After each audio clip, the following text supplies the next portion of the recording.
ኢዜማ ለግለሰብ መብት ቅድሚያ ይሰጣል።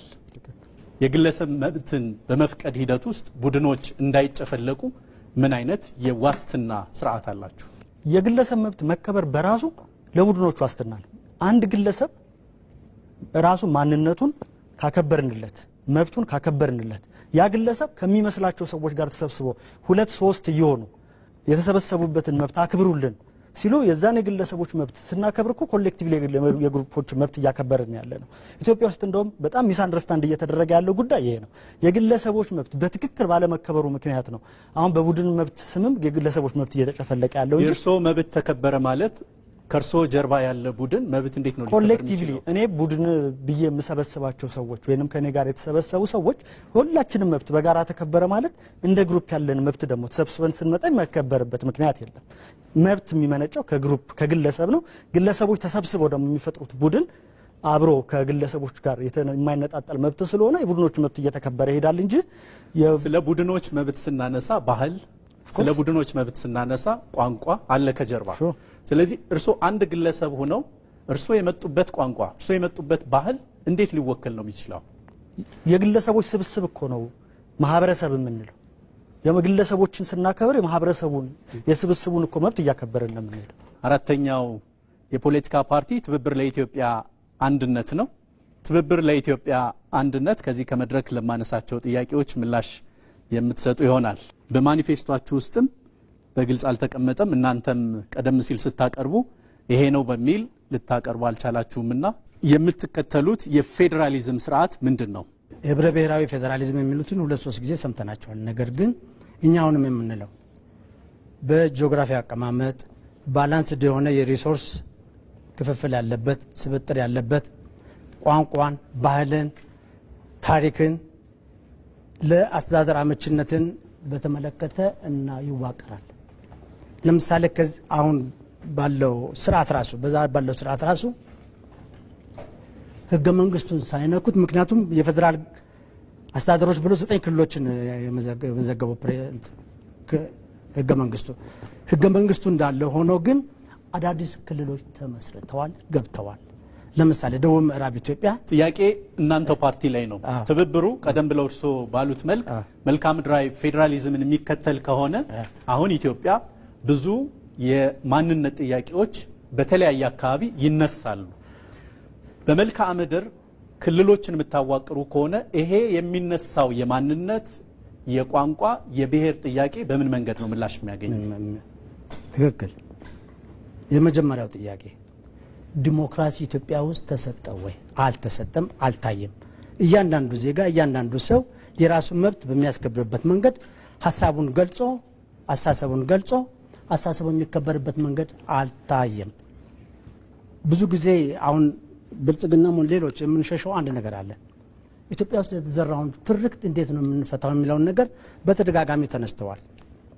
ትራንዚሽናል ጀስቲስ የሽግግር ፍትህ በአንድ ጊዜ እንጃ ፋይናንስ ይደረግ አይደረግ ፕሮጀክቱን አላቅም ብልጽግና ጀምሮት አሁን ትቶታል።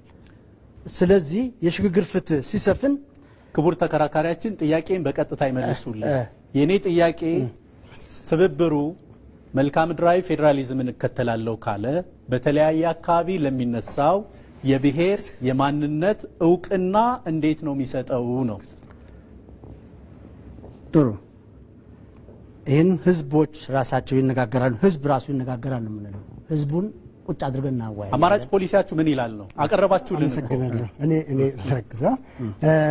በእኛ እምነት አሁን ላለው የህዝብ ግጭት መፈናቀልና አሁን ላለው ችግር አገራዊ ችግር ምንጩ ራሱ ህገ መንግስቱ ነው ብለን ነው የምናምነው። ስለዚህ በመሰረቱ ህገ መንግስታዊ ማሻሻያችን ህገ መንግስቱን በማሻሻላችን የሚፈጠር አዲስ ቅራኔ የለም ብለን ነው የምናምነው። ለምን አሁን ያሉት ቅራኔዎች አሁን ያሉት አካባቢ በነገራችን ላይ አሁን ማንነት ከሆነ ግጭት መንስኤ ወይም ተከብሯል ይባላል፣ ህገ መንግስታዊ ዋስትና አግኝቷል ይባላል። ግን የት ነው የቆመው? ስለዚህ ተቃራኒው ነው ማለት ነው። የኛ የህገ መንግስት ማሻሻያ መፍትሄዎች እና የፌዴራል ስርዓት አማራጫችን አሁን ያለውን የብሔር ግጭት እና መንስኤ የሆነውን የፌዴራላዊ የህገ መንግስታዊ መሰረት ያለውን የፌዴራል ስርዓት ቋንቋን መሰረት ያደርገው ልዩነትን መሰረት ያደርገውን ስርዓት ስናሻሽለው ስንቀይረው እነዚህ ቅራኔዎች ይፈታሉ ብለን ነው የምናምነው። ይህ ማለት የዜጎችን ዲሞክራሲያዊ መብቶች የማንነት ጨፍልቀን አይደለም። እነዚህ መብቶች ልዩ ጥበቃ ይደረግላቸዋልና የሚፈጥረው አዲስ ቅራኔ አዲስ ግጭት አለ ብለን አናምን። እንዲያውም ግጭቱን ያስቀረዋል። አሁን ያለው ግጭት መነሻው ልዩነት ስለሆነ ልዩነትን ኢንፋሳይዝ የሚያደርግ የሚያበረታታ ህገ መንግስት ስላለ እና እሱን የሚተገብር መዋቅር ስላለ ነው ብለን ነው የምናምነውና የግጭት መንስኤ ነው ራሱ አሁን ያለው የማንነት ፌዴራሊዝም ወይም ፖለቲካ ብለን ነው የምናምነው። ትብብሩ መንግስታዊ ስልጣንን በኃላፊነት ቢወስድ ኢትዮጵያን በስንት ክልል ያደራጃታል? ቁጥር አይደለም ጫወታው፣ የህዝቦች መልካም ፈቃድና ውሳኔ ነው። በተለይ በዚህ በጉርብትና በመልካም ወጥቶ በዚህ አደራጁኝ በዚህ ከፋፍሉኝ አይልም አይደል? ስርዓቱን የሚመራው አካል የሚከተለው የፖሊሲ የስትራቴጂ አቅጣጫ ምንድነው ነው? እኛ ህዝቦች ይወስናሉ ነው እንጂ የምንለው ቁጥር አናስቀምጥም። በጂኦግራፊያዊ ፌዴራሊዝም የሀገሪቱን ክልሎች እናደራጃለን አላችሁ። በስንት ክልል ነው የምታደራጇት ነው የኔ ጥያቄ። ቅድም ለማንሳት ሞክሬ ነበር እኮ ደቡብ ምዕራብ ኢትዮጵያ ብለው 6 ዞኖች አንድ ቦታ ሆነው ክልል መስርተዋል። ሌሎችም እንደዚሁ እድሉ ይሰጣቸውና ይወስኑት እንጂ ለምሳሌ ኦሮሚያን ወሰደው። የኦሮሚያን ክልል ከሞያሌ አዲስ አበባ ስንት ኪሎ ሜትር ነው? 800 ኪሎ ሜትር። ከሞያሌ አዲስ አበባ አንድ ገበሬ፣ አንድ ነጋዴ፣ አንድ ምሁር፣ አንድ ጤና ሰው ችግር ቢገጥመው ክልል ላይ ለመሄድ ቢፈልግ 3 ቀን መጓዝ አለበት። ስለዚህ ትብብሩ በጥቅል በመልክዓ ምድራዊ ፌዴራሊዝምን እከተላለሁ ይበል እንጂ ግልጽ የሆነ የፖሊሲ አቅጣጫ ወይም ስትራቴጂ የለውም ማለት ነው። መልክዓ ምድራዊ አቀማመጥን ብቻ አይደለም ያለው፣ ብዙ መስፈርቶች ተቀምጠዋል። እነዛ መስፈርቶች መነሻ ናቸው። የሚመሩን ስንት ክልል የሀገር ይኑረው፣ ስንት ምንድነው የአስተዳደር አካባቢ ምን ያህል ይኑረው የሚለው የሚመልሰው ያ መርህ ነው እና አንድ ጂኦግራፊያዊ የሚል ብቻ አይደለም ያለው። የህዝብ ፈቃደኝነት አለ፣ የህዝብ አሰፋፈርን፣ ኢኮኖሚያዊ ትስስርን እና ቋንቋን ጭምር። ቋንቋንም እኮ አልጣል ነው። ስለዚህ እነዚህ መስፈርቶች ነው የሚመሩን። ምን ያህል ክልል ነው የምናደራጀው የሚለው የትኞቹን አካባቢዎች በቋንቋ ክልል ታደርጋላችሁ፣ የትኛውም በጂኦግራፊያዊ አቀማመጥ ክልል ታደርጋላችሁ ባሏቸው መስፈርቶች አሁን የሚመለስ አይደለም። ከህዝብ ጋር እንደገና ከብሔራዊ ምክክር፣ ብሔራዊ እርቅ ብዙ ቅድም እዚህ ለመጥቀስ ተሞክረዋል። ይህ ሀገር ብዙ የተደራረቡ ችግሮች ያሉበት ሀገር ነው። አንድን አማራጭ ህዝብ ላይ ምንጭ ነው አማራጭ አይደለም። እኛ ሀሳቦች ነው ያቀረብነው፣ መሰረታዊ መነሻ ሀሳቦች ነው የምናቀርበው። ከዛ ከሀገሪቱ የፖለቲካ ኃይሎች ጋር አንድ ላይ ሆነን ምንፈታው ይሆናል ማለት በንግግር ምን ያህል ክልሎች ይኑረን የሚለው ራሱ በዛ የሚመለስ ነው የሚሆነውና እኛ መሰረታዊ መስፈርቶቻችን አስቀምጠናል። ህገ መንግስትን እናሻሽላለን በሚለው ጉዳይ ላይ እናንተም ከሌሎቹ ፓርቲዎች የተለየ አቋም የላችሁም። ህገ መንግስቱ ይሻሻላል የሚል ነገር አስቀምጣችኋል። ህገ መንግስቱ ህገ መንግስታዊ በሆነ መንገድ አሁን ባስቀመጠው ስርዓት ነው ወይስ ከዚህ ውጪ የምትከተሉት አካሄዳላችሁ? ህገ መንግስታዊ ማሻሻያዎቻችንን ዋና ማዕከል የሚያደርጉት የዜጎች መብት ጥበቃን መሰረት ያደርጋሉ። ህገ መንግስታዊ ማሻሻያን ህገ መንግስት ውስጥ ያሉ ከዜጎች መብት ጋር በተያያዘ የተሸራረፉ አንቀጾችን እና በተግባር ደግሞ አሁን ስልጣን ላይ ያለው መንግስት ወይም በተግባር የታዩ ክፍተቶችን ሊደፍን በሚችል መልኩ የዜጎች ጥበቃ ለምሳሌ መሬት ባለቤትነት ጥያቄ በተያያዘ ከሰብአዊ መብት ከዲሞክራሲያዊ መብቶች በተያያዘ በአዋጅ በአስቸኳይ ጊዜ አዋጅ የሚሸራረፉ መብቶችን ጥበቃ በሚሰጥ መልኩ እናደራጀዋለን ወይም እናሻሽለዋለን ብለን ነው የምናምነው። ሀገራዊ አንድነታችን ተሸርሽሯል ብለን ነው የምናምነው። እሱን መሰረት ያደርጉ ማሻሻያዎች የፌዴራል ስርዓቱን ጨምሮ ማሻሻያዎችን እናደርጋለን። ተቋማዊ ነጻነት ስንል ህግ አውጪው አለ፣ ህግ አስፈጻሚው አለ፣ ህግ ተርጓሚው አለ። እነዚህ አካላት አሁን የተወሰነ ቡድን ላይ ወይም ደግሞ አስፈጻሚው ላይ ተከማችተዋል ብለን ነው ምናምነው። እነዚህን ተቋማዊ ነጻነት እና ቼክ ኤንድ ባላንስ ሊያረጋግጥ በሚችል መልኩ ህገ መንግስታዊ ማሻሻያዎቻችን እነዚህን መሰረት ያደረጉ ናቸው። ተጠያቂነት አሁን ባለው ሁኔታ ተጠያቂነት ሰፍኗል ብለን አናምንም። የዜጎች መብት በጅምላም በተናጠልም የሚደፈሩበት እና ተጠያቂነት የሌለበት ሁኔታ ነው ያለው። ስለዚህ መንግስት ማለት ሁሉን ማድረግ መቻል አይደለም። የተገደበ መብት ሊኖረው ይገባል። ተጠያቂነት አብሮ መምጣት አለበት። መንግስት ዛሬ ጠያቂ አሳሪ እንጂ ተጠያቂ ነው ብለን አናምን። ስለዚህ ህገ መንግስታዊ ድጋፍ ስላለው ህገ መንግስታዊ መነሻ ስላለው እነዚህን የዜጎች ተጠያቂነት ሊያሰፍን የሚችል ሊያረጋግጥ የሚችል ህገ መንግስታዊ ማሻሻያ እናደርጋለን። ስለዚህ የኛ ህገ መንግስታዊ ማሻሻያዎች መሰረቶች እነዚህ ናቸው ማለት ነውና ይህን ለመግለጽ ነው። ህገ መንግስቱን አንዷን አንቀጽ ብቻ ልጥቀስልህ። የመጀመሪያው ምዕራፉ እኛ ብሔር ብሔረሰቦችና ህዝቦች ነው የሚለው። ብሔር ማን ነው? ብሔረሰብ ማን ነው? ህዝብ ማን ነው? እስከ ዛሬ ድረስ በውል አልተረጋገጠም። ይልና ይቀጥልና እኛ ብሔር ብሔረሰቦችና ህዝቦች አንድ የፖለቲካና የኢኮኖሚ ማህበረሰብ ለመመስረት ቆርጠን ተነስተናል ነው የሚሉት።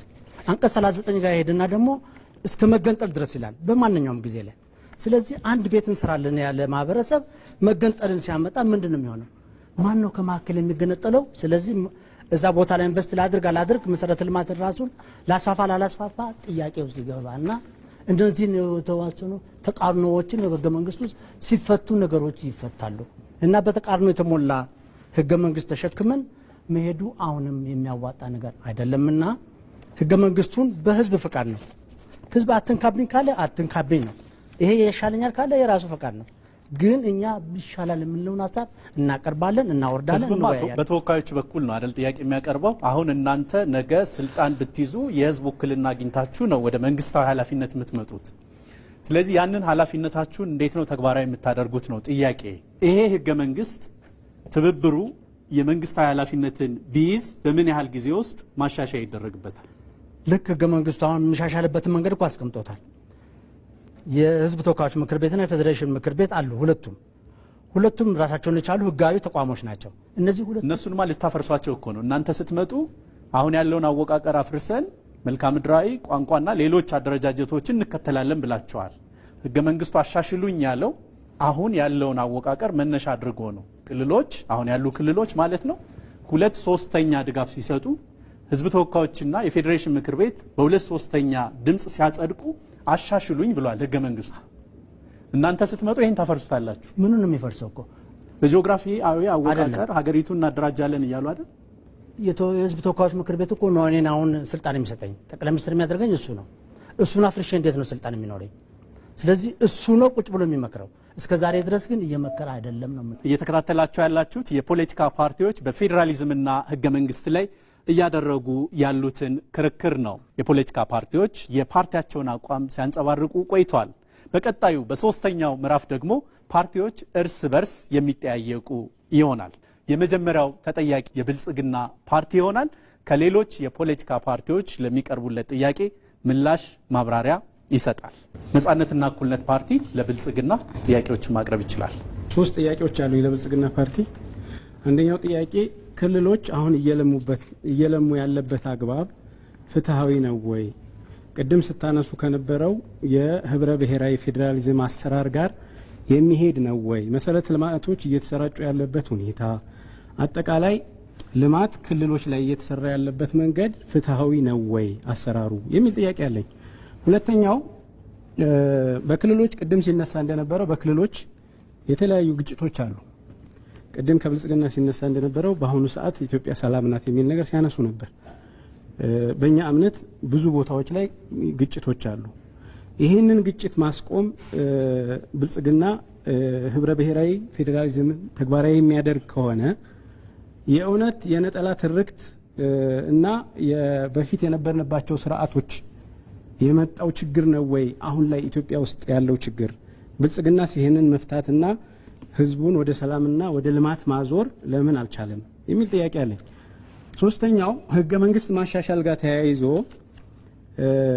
ህገ መንግስቱን ለማሻሻል እንቅፋት የሆኑ ህገ መንግስቱ መሻሻል ቢችል ለኢትዮጵያ የተሻለ መስራት የሚያስችሉ ሁኔታዎችን መፍጠር ከብልጽግና ፓርቲ ከገዢው ፓርቲ ይጠበቃል እስካሁን የሚል አቋም አለኝ። ከዚህ ጋር ተያይዞ የእውነት ብልጽግና ፓርቲ ህገ መንግስቱን ማሻሻል ይፈልጋል ወይ? ማሻሻልስ ቢፈልግ አሁን ስራ ላይ እንቅፋት የሆኑ በህገ መንግስቱ ባለመሻሻሉ ምክንያት ወደ ኋላ እየመለሱን ያሉ ጉዳዮች የሉም ወይ የሚል ጥያቄ ለማንሳት ነው። አመሰግናለሁ። ኢዜማ ለብልጽግና የሚያቀርበው ጥያቄ። አመሰግናለሁ። የብልጽግና ተከራካሪዎች ቅድም ከመድረክ መሪው ለቀረበላቸው ጥያቄ ወይ በትክክል ካልተገነዘቡት ደግሜ ጭምር ነው የማቀርበው። አሁን ያለው ማንነትን መሰረት ያደረገ የብሔር ፌዴራሊዝም ወይ አሁን ያለው ቋንቋና ማንነትን መሰረት ያደረገ የብሔር ፌዴራሊዝም ለግጭታችን መንስኤ አይደለም ወይ ተብሎ ለቀረበ ጥያቄ አይደለም ብላችሁ መለሳችኋል። አሁን ያለውም የሰላም እጦት ምክንያት አይደለም ወይም ሲባል እሱ አይደለም ብላችኋል። እና በየቦታው የምናያቸው ግጭቶች ምክንያቱ እሱ አይደለም ወይ ሲባል አይደለም ብላችኋል። የፓርቲዎቻችሁ ሰነዶች ግን ይህንን አይደለም የሚሉት። መሰረቱ ይሄ ብሔር ፌዴራሊዝም ነው። እንደውም ቃል በቃል የማንነት ፖለቲካ ብላችሁ ነው የምትጠሩት በፓርቲ ሰነዶቻችሁ። ወይ ሰነዶቻችሁን አላያችሁም ወይስ የተለየ አቋም የግል አቋም ነው የነገራችሁን የሚል ጥያቄ ነው ያለኝ። የሚጨመር ካለ ምናልባት አንድ ጥያቄ ለመጨመር ነው። ቅድም መግቢያው ላይ ብልጽግና ሲያነሳ ጥያቄ የሚነሳባቸውን የህገ መንግስት ክፍሎች ለይተናል። ሁሉም ይቀደድም አንልም፣ አይሻሻልም አንልም። ስለዚህ ለማያሰሩን የህገ መንግስት ድንጋጌዎችን ለይተናል። እነዚህ በሀገራዊ ምክክር እንዲሻሻሉ እናደርጋለን ብለዋል። ሀገራዊ ምክክሩ ላይ ህዝብ የሚወስንባቸው ጉዳዮች ናቸው። አሁን ዛሬ መስማት የምፈልገው ብልጽግና በጥናት ካጠናቸው የህገ መንግስት ድንጋጌዎች ውስጥ ብልጽግና ለሀገራዊ ምክክሩም ያቀረባቸው እንዲሻሻሉ የሚፈልጋቸው በግልጽ የህገ መንግስት ድንጋጌዎችን ዛሬ ለኛ ለኢትዮጵያ ህዝብ ደፍሮ ሊነግረን ብልጽግና ፈቃደኛ ነው ወይንስ እንደስከዛሬው በሀገራዊ ምክክር ስም አድበስብሶት ያልፋሉ የሚል ጥያቄ አለኝ ነው። ዛሬ ደፈር ብላችሁ እንደው ብትነግሩን ደስ ይላል። ትብብር ለኢትዮጵያ። አመሰግናለሁ። አሁን ያለው ህገ መንግስት በተረቀቀበት ጊዜ እና በጸደቀበት ጊዜ አሳታፊነት ሊጎለው እንደነበር አንስተዋልና አሁን ያለውን ህገ መንግስት ለማሻሻል ምን ስራ እየሰሩ ነው? አሁን ሀገራዊ ምክክር እንኳ ተብሎ አማራ ክልል፣ ትግራይ አካባቢ እንዲሁም ኦሮሚያ በከፊል ያለበትን ሁኔታ እናያለን። የፖለቲካል ኢሊቱ ምን ያህል እየተሳተፈ ነው? ጥያቄ ያለው ዜጋ እስር ቤት ነው ያለው ብለን ነው የምናምነው፣ ወይ ደግሞ ጫካ ነው ያለ ብለን ነው የምናምነውና ብዙ ኮንሰርን ያላቸው አልተሳተፍንም ተገለናል የሚሉ ዜጎች ባሉበት ሁኔታ ምን አይነት አሳታፊ የተለየ ከባለፈው የተለየ ልትከተሉ ነው ወይም እያሳያችሁ ነው የሚለውን እንድትመልሱ ይፈልጋለሁ። የዜጋ መብትን የግለሰብ መብትን ከቡድን መብት ጋር ጣጥመን ነው ያለውና ጣጥመን ምን ማለት ነው? ይሄ ማለት እንበል ኦሮሚያ ውስጥ ያሉ ብዙ ዜጎች እንዲያው መምረጥም አላቅም መኖር በተነፈጉበት ሁኔታ ብዙ አካባቢዎች እንደ ዜጋ በማይታዩበት ሁኔታ የፖለቲካ ስልጣን ውክልና በሌላቸው ሁኔታ የትኛውን የቡድን የዜጋ መብት ነው ያከበራችሁት? የት ቦታ ላይ ነው ያጣጣማችሁትና እሱን እንድትመልሱልኝ ፈልጋለሁ። በአማራ ክልል እና ሌሎች አካባቢዎች ጦርነቶች እየተካሄዱ ነውና እነዚህ ጦርነቶች መንግስት የፌዴራል መንግስቱ ጣልቃ የገባበት መንገድ የትኞቹን መነሻ አድርጎ የትኛው የህገ መንግስት አንቀጽ ፈቅዶለት ነው በእነዛ አካባቢዎች ጣልቃ ሊገባ ይችላል? የክልሎች ነጻነት ጋር የፌዴራል ስርዓት ስልጣን ጋር የተያያዘ ስለሆነ ነው ያነሳሁት። ህብረ ብሔራዊ ፌዴራሊዝም ነው የምንከተለው ብለዋልና ቲፒካሊ አሁን ያለው ማለት ነው ቲፒካሊ የብሔር ፌዴራሊዝሙ ካልተነካ የግጭት መሰረት የሆነው እሱ ነው ብለን ነው የምናምነው። እሱን ካልነካችሁ የትኛውን አንቀጽ በማሻሻል ነው ለውጥ የምታመጡት? ሰላም አለ ብለዋል አፋቸው ሞልተው። እግዚአብሔር ይመስገን እንዳፋቸው ባደረገልን፣ ግን አይደለንም። ለመሆኑ ዛንዚባር ላይ ትብብር ነው እንደ ድርድር የተቀመጠው? ያችን ነገር ስታንሷት ተደራድራችኋል አልተደራደራችሁም? ድርድሩ ለምን ቆመ? እንዴት ቆመ? ከማን ጋር ተደራደራችሁ? ፕሊዝ ሰላም ካለ እንዴት ትደራደራለህ? እንዴት ትሄዳለህ? ቦታውን ጨምረህ እኮ ነግረኸኛል። ፕሊዝ ለኢትዮጵያ ህዝብ ዛሬ ይፋ አድርጉት። አመሰግናለሁ። ምላሽ ለመስጠት 7 ደቂቃ ጊዜ ያላችሁ፣ መቀጠል ይቻላል። እሺ አመሰግናለሁ። የተወሰኑትን አነሳና እህቴ ትጨምርበታለች። ከመጀመሪያ ከነፓ ለተነሱ ጥያቄዎች የክልሎች ልማት ፍትሃዊነትን በተመለከተ ለተነሳው ብልጽግና ፓርቲ ባለፉት ዓመታት በክልሎች መካከል ተመጣጣኝ የሆነ ፍትሃዊ የሆነ ልማት እንዲኖር በጣም በርካታ ስራዎችን ሲሰራ ቆይቷል። ይህን ለማረጋገጥ አንደኛው ነገር በፌዴሬሽን ምክር ቤት የሚደረገው በክልሎች መካከል ያለ ልማት ተመጣጣኝ እንዲሆን የሚደረገው ክትትል እንደተጠበቀ ሆኖ ባለፉት ዓመታት ግን አንደኛው ትልቅ ጥፋት የመጣበት ጉዳይ ቢኖር ክልሎች ቀደም ብሎ ከነበሩበት ሞግዚታዊ አስተዳደር በመውጣት እውነተኛ ራስ ገዝ አስተዳደርን ኤክሰርሳይዝ እንዲያደርጉ አድርጓል። ይህን ተከትሎም ልማትን ጨምሮ አገራዊ ኢኒሺዬቲቮች በፌዴራል መንግስት ብቻ የተያዙ ሳይሆን ክልሎች በራሳቸው ኢኒሺዬቲቭ በጣም ትልልቅ የሚባሉ የልማት ስራዎችን እንዲሰሩ አድርጓል። ለዚህ ትልቁ ማሳያ የከተሞቻችን እድገት ነው። ቀደም ብሎ በውስን ቦታዎች የነበሩ ልማቶች አሁን አገር አቀፍ በሚባል ደረጃ እየተገበረ ይገኛል። ግጭቶችን በተመለከተ ለማስቆም ምንድነው ችግሩ? የነጠላ ትርክት ጉዳይ ብቻ ነው ወይ የተባለውን ከኢዜማ ከተነሳውም ጥያቄ ጋር አንድ ላይ መልሳለሁ። የፌዴራል በሁለቱ ፓርቲዎች እንዳነሳችሁት ለሀገራችን የሰላም እጦት ዋናው ጉዳይ የፌዴራል አወቃቀሩ ነው የሚል ተነስቷል። በብልጽግና በኩል ያለው እይታ ያ አይደለም። ለሀገራችን የሰላም እጦት ባለፉት ዓመታት ላጋጠሙን የሰላም እጦት ዋና መነሻ የሆነው አንደኛው ጽንፈኛ የሆነ ትርክት ዋልታረገጥ የሆኑ ትርክቶች ናቸው የሚለው አንደኛው ነው። ሁለተኛው ግን መጀመሪያ እንዳነሳ ነው በአቋራጭ መንገድ ይህ ህገ መንግስታዊ በሆነ መንገድ ስልጣንን ለመያዝ የሚፈልጉ ኃይሎች ጽንፈኛ ኃይሎች እንዲሁም ደግሞ ሀገራችን ካለችበት ቀጠና አኳያ ከሀገራችን ጠላቶች ጋር ተባብረው መስራታቸው ነው ለሀገራችን የሰላም እጦት ዋና ምክንያት። ይህንን ለማረቅ ነው የወል ትርክት ላይ ስንሰራ የቆየ ነው። የማንነት ፖለቲካ የብሔር ፖለቲካ የሚለውና ቀደም መግቢያ ላይ ያነሳ ነው የህብረ ብሔራዊ ፌዴራሊዝም ሁለቱ የተለያዩ ናቸው። ለሀገራችን የሰላም እጦት ምክንያት አይደለም ያልነው አሁን እየተገበርን ያለ ነው። ቀደም ብሎ የተረከብነውን የፌዴራል ስርዓት ችግሮች ውስንነቶች ባረመ መልኩ እየተገበርን ያለ ነው። ህብረ ብሔራዊ ፌዴራል ስርዓት የወል ትርክት ላይ የጋራ ማንነት ላይ የተመሰረተው ለሀገራችን የሰላም እጦት ምክንያት አይደለም የሚል እይታ ነው ያለን።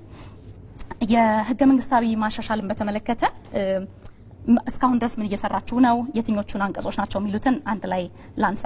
ጥያቄ የሚነሳባቸው ጉዳዮች እንዳሉ እንገነዘባለን። ይሄ እንዳነሳ ነው ምንም እንኳን የፌዴራል ህገ መንግስት የፌዴራል ስርዓትን በኢትዮጵያ ውስጥ በመትከል የመድበለ ፓርቲ ስርዓትን የመብቶች ጥበቃ ላይ ያደረገው ትልቅ አስተዋጽኦ እንዳለ ሆኖ አሁንም ቢሆን ኢትዮጵያውያን በህገ መንግስት ጉዳዮች ላይ ጥያቄ እንዳላቸውና ለዛ ምላሽ እንደሚያስፈልግ በጽኑ እናምናለን። ይሄንንም ተከትሎ ነው የምናሻሽልበት ሂደት ግን ሁሉን ኢትዮጵያዊ ያሳተፈ ሊሆን ይገባል በሚል ሀገራዊ ምክክር ሂደቱን አስጀምረን አሁን ወደ ማገባደጃ እየደረስን ያለ ነው ማለት ነው። የትኞቹን አንቀጾች ነው የሚለውን እንደሚታወቀው ብልጽግናን ጨምሮ እዚህ ያለን ፖለቲካ ፓርቲዎች ሁሉ ለሀገራዊ ምክክር ኮሚሽኑ በእያንዳንዱ አንቀጾች ላይ ያለን ሀሳብ አቅርበናል።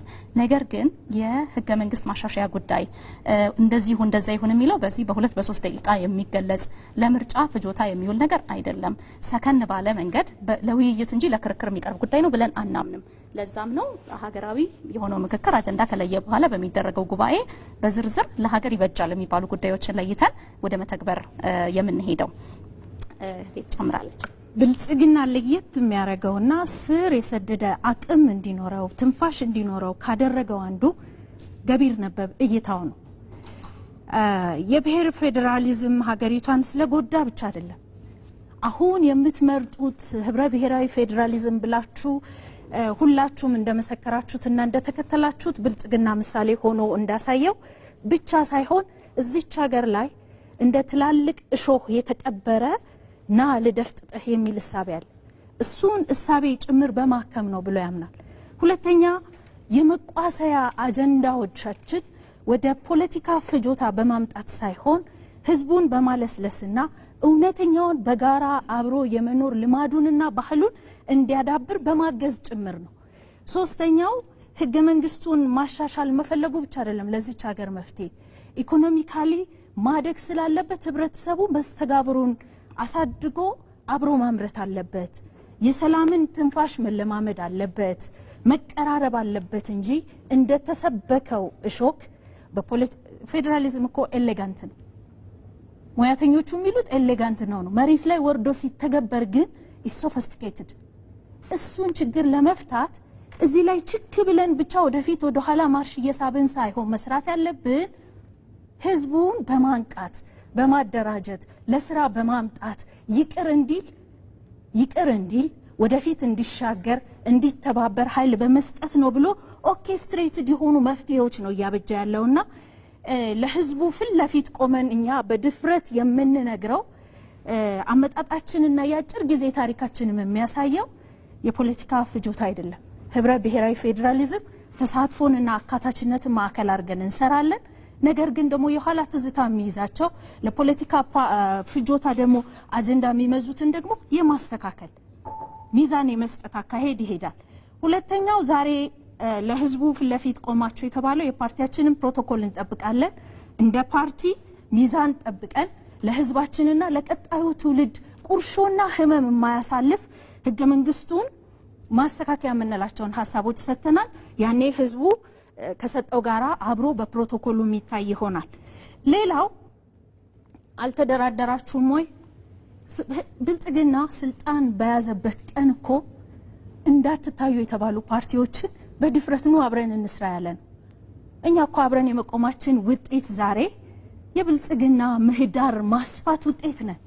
ጽንፍና ጽንፍ ይዘን የምናወራ ፓርቲዎች ዛሬ ለህዝቡ በፍለፊት ቆመን እንዲህ ነው የምናደርግላችሁ የማለታችን ውጤት ብልጽግና የያዘው ጀነረስ ፍጹም ጀነረስ የሆነ ኑ ለህዝቡ አብረን ቆመን አብረን እንስራ የሚለው እሳቤ ነው። ስልጣኑን እኮ አካፍሏል ብልጽግና ፌደራል ስርዓቱን ተግብሮ ሲያበቃ ግን ደግሞ ኑ አብረን መስራት መድኃኒት ነው ለዚች ሀገር እንሻገር በሚል ከውጭ ጭምር አስገብቷል። የሰላም ጥሪ አድርጓል። ይሄ ለህዝብ ሲባል ነው። ሰላም የለም ወይ? ሰላም በጣም አለ። ከዳር እስከ ዳር ሰላም አለ። ነገር ግን ደግሞ ውስን ግጭቶችን እፈታቸዋለሁ በህዝብ አቅምና በስምምነት እፈታቸዋለሁ ብሎ ያምናል። እነዚህን እንቅፋቶች የማከም ጥበብ አለው ብልጽግና። ሁለተኛው ነጻነትና እኩልነት ፓርቲ ነው ተጠያቂ የሚሆነው። ብልጽግና ፓርቲ የመጀመሪያውን ጥያቄ ያቅርብ። ለህዝባችን ነኢፓ ዛሬ በፊት ለፊት እንዲያነሳ የምጠይቀው ይሄን የምትመርጡለትን የህብረ ብሔራዊ ፌደራል ስርዓት አወቃቀር ይሄን የምትመርጡለትን የመንግስት አወቃቀር አወያይታችሁ ታውቃላችሁ? ምን ያህል ህዝብ እስከዛሬ አግኝታችሁ ታውቃላችሁ?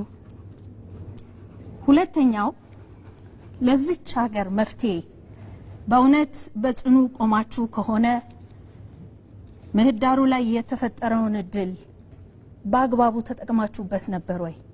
ምንድነው የምትሉት ለህዝባችን? ሶስተኛው አወቃቀርን በተመለከተ አሁንም ለህዝባችን ያለፈ ቁርሾ መፍትሄ ለመሆን ምን የተለየ ነገር ይዞ መጥቷል ነኢፓ ሚል ነው። የፌደራልና የክልል ስልጣን ክፍፍልን እናስተካክላለን በሚል ተነስቷል። አሁን ያለውን ህገ መንግስታዊ የስልጣን ክፍፍል በማየት የትኛውን ስልጣን ከፌደራል መንግስት ወደ ክልል ወይም ከክልሎች ወደ ፌደራል መንግስት እናሸጋግራለን የሚል የፖሊሲ ሀሳብ ነው ያላችሁ የሚለውን ብታብራሩት አመሰግናለሁ። የኢትዮጵያ ዜጎች ለማህበራዊ ፍትህ ፕሮግሬሲቭ የሆነ የፌዴራል አወቃቀር ምልከታ ነው ያቀረቡት። ለሱ እውቅና እንሰጣለን። እግረ መንገድ የማቀርበው አንድ ጥያቄ አሁን ያሉትን ክልሎች ተቀብላችሁ ይዛችሁ ትሄዳላችሁ ወይስ አዲስ አደረጃጀት ታመጣላችሁ? አዲስ አደረጃጀት ወይም አዲስ አከላል ክልሎችም የሚፈጠሩ ከሆነ መርሆቻችሁን ልትነግሩን የሚል ጥያቄ ነው ያለኝ። ህብረ ብሔራዊ ፌዴራሊዝም ነው የምንከተለው የሚል ነገር አንስታችኋል። ከዛ ጎን ለጎን ደግሞ ሞሬ ዜግነት ግለሰቦች መብትና ዜግነት ፖለቲካ ላይ ያተኮረም ስርዓት እንደምትከተሉ ነው የተረዳ ነውና ህብረ ብሔራዊ ፌዴራሊዝም ብላችሁ መልሳችሁ ዜግነት ፖለቲካ ጋር እንዴት ነው የምታጣጥሙት? የፌዴራሊዝሙ ስርዓት እንዴት ነው ዜግነት ፖለቲካንም አዘ ሴም ታይም ህብረ ብሔራዊ ፌዴራሊዝምን ማጣጣሙ ሊሄድ የሚችለው ምን አይነት መርህ ላይ ነው? የትኛው ላይ ነው ሊቆም የሚችለው የፌዴራሊዝም ስርዓታችሁ የሚለውን ግልጽ ብታረጉልን። ትብብር ለኢትዮጵያ ይለፍ ጠይቀናል። ተነስተዋል ነው በቂ ነው። ቀደም ሲል ለቀረቡ ጥያቄዎች 7 ደቂቃዎችን ተጠቅማችሁ ምላሽ መስጠት ትችላላችሁ። እህቶቼ ያነሱት ከብልጽግና የህብረ ብሔራዊ አወቃቀርና ህብረ ብሔራዊ አወቃቀርን ከህዝብ ጋር ተወያይታችኋል ወይ የሚለው እንግዲህ ነፓ ሲቋቋም ያረቀቀው ወይም ያጸደቀው የፓርቲው ፕሮግራም አለ። እዛ ላይ ሀገራችን አሁን ላይ ላሉባት ችግሮች፣ ማህበራዊ ችግሮች፣ ፖለቲካዊ ችግሮች፣ የአስተዳደር ችግር፣ የሰላም ችግር የተሻሉ አማራጮች ናቸው ያልነውን በራሱ አባላት እይታ፣ በመስራቾቹ እይታ በጉባኤ ያጸደቀው ሰነድ አለ። ከዚያ ባሻገር በዚህኛው ምርጫ ከዚህ በፊትም በነበረው ምርጫ 2 ማኒፌስቶዎችን አዘጋጅተናል። እነዚህን ማኒፌስቶዎችና ሰነዶች ስናዘጋጅ ለኢትዮጵያ የተሻለ መፍትሄ ያልናቸውን አማራጮች ነው የምናቀርበው። ኢትዮጵያን የምንረዳው ኢትዮጵያ ዳይቨርስ የሆነች ሀገር ነች። በጣም የተለያዩ ቋንቋዎች፣ ባህሎች፣ እምነቶች አሉ። የተለያየ መልክዓ ምድር አለ። ከኢትዮጵያም ተጨባጭ ታሪክ እና ከዓለም አቀፍ ሁኔታ ስንነሳ ኢትዮጵያ ብዙ ብዝሃ ቋንቋ፣ ብዝሃ ሃይማኖት ያለባት ሀገር ናት። ይህንን ችግር ለመፍታት እና በታሪካችን የነበሩ ግጭቶች ነበሩ። ማንነትን መሰረት ያደረጉ ግጭቶች ለረጅም ጊዜ አሁንም አልተቀረፉም። ለዚህ መፍትሄው ፌዴራሊዝም ነው ብለን እናስባለን። ፌዴራሊዝም ደግሞ እነዚህን የብሔርና ሌሎች ማንነቶችን ያከበረ መሆን አለበት። ህብረ ብሔራዊ ማለት ሌላ ትርጉም የለውም። እነዚህን ዳይቨርሲቲዎች ማክበር ማለት ነውና አይ ቲንክ ይሄንን ሀሳብ ብልጽግናም እንደሚጋራው ቅድም ሲገልጹ ሰምተናል። ይሄ በቀጣይ በምናደርገው ደግሞ ኢትዮጵያ ውስጥ ይካሄዳል ብለን በምንጠብቀው ብሔራዊ ውይይት የኢትዮጵያ ብሔር ብሔረሰቦችን ወይም ደግሞ ህብረ ብሔራዊነትን ያከበረ ስርዓት እንዲኖር እናደርጋለን። ምህዳሩን በአግባቡ ተጠቅማቸዋል ወይ የሚለው በእኛ እምነት እንደዛ ነው የምናምነው። በምርጫ መሳተፍ ፖለቲካዊ ለውጥ በሰላማዊ መንገድ መምጣት አለበት ብለን ኤክሰርሳይዝ የምናደርገው ይሄንን ስለተቀበልን ነው። ካልሆነ ሌሎች አማራጮች ውስጥ እንገባ ነበረ። ይብዛም ይነስም ከነ ችግሩም ቢሆን አሁን ባለው ሁኔታ ለኢትዮጵያ የተሻለው የለውጥ መንገድ ሰላማዊና ዲሞክራሲያዊ መንገድ ነው ብለን ስለምናስብ አንደኛ በምርጫ ላይ እንሳተፋለን። ከዚህ በፊትም ተሳትፈናል። ሁለተኛ በናሽናል ዲያሎጉም ላይ እንሳተፋለን። ለዛም ብዙ ጥረት ስናደርግ ነበረ። ሂደቱ እንዲጀመር በእኛ እምነት ነባ ከፍተኛ አስተዋጽኦ አድርጓል ብለን እናስባለን። ግን ምህዳሩ አሁንም ቢሆን በቂ ነው ብለን አናምንም። አሁንም ቢሆን የመንግስትና የፓርቲ ግንኙነት መስተካከል አለበት ብለን እናስባለን። የሚዲያ አጠቃቀም በገዢው ፓርቲና በተፎካካሪ ፓርቲዎች መካከል ያለው ግንኙነት ወይም ልዩነት መስተካከል አለበት ብለን እናስባለን። ላለፈው ቁርሾ ምን መፍትሄ ያላችሁ ለሚለው ጥያቄ አይ ቲንክ ናፓ ምናልባትም ለኢትዮጵያ ፖለቲካ አስተዋጽኦ አድርጓል ብለን የምናስበው የሚዛናዊ ፖለቲካ ፍልስፍና ነው። ይሄ ምን ማለት ነው? ባለፉት ጊዜ የነበሩ ችግሮችን አንክድም። አንዳንዶች እንደሚያደርጉት የኢትዮጵያ ታሪክ የሰላም ብቻ እንደነበረ ወይም ደግሞ በተቃራኒው የጦርነት ብቻ እንደነበረ ሳይሆን እንደ ማንኛውም ሀገር ግጭቶችም ነበሩ፣ ሰላምም ነበረ። በጋራ የሰራናቸው ታሪኮች አሉ፣ የአድዋን ጦርነት ጨምሮ